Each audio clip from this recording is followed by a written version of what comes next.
Wait ఇప్పుడు చెప్పబోయే విషయం గురించి చాలా మందికి తెలియకపోవచ్చు. ఇంతకీ ఆ విషయం ఏంటంటారా? Chronic wounds and chronic ulcers.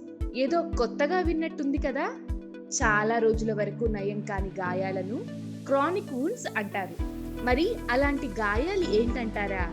చాలా ఉన్నాయి. బట్ అందులో ఎక్కువగా ఫామ్ అయ్యేవి ఒకటి డయాబెటిక్ ఫుట్ అల్సర్స్. ఈ డయాబెటిక్ ఫుట్ అల్సర్స్ తో బాధపడుతున్న వారికి ఒక ఇంపార్టెంట్ న్యూస్. ఎన్ని రోజులు ట్రీట్మెంట్ తీసుకున్నా ఇది నయం కాకపోతే ఒకసారి మా కేబీకే హాస్పిటల్ ని విజిట్ చేయండి. కొన్నేళ్లుగా బాధపడుతున్న డయాబెటిక్ ఫుట్ అల్సర్స్ కి కేబీకే హాస్పిటల్స్ లో బెస్ట్ ట్రీట్మెంట్ లభిస్తోంది. అసలు డయాబెటిక్ ఫుట్ అల్సర్స్ అంటే తెలియని వాళ్ళు ఒకసారి ప్రొఫైల్ చెక్ చేయండి. KBK hospital, save organs, save lives. మరింత సమాచారం కోసం మా పేజ్ ని ఫాలో అవ్వండి.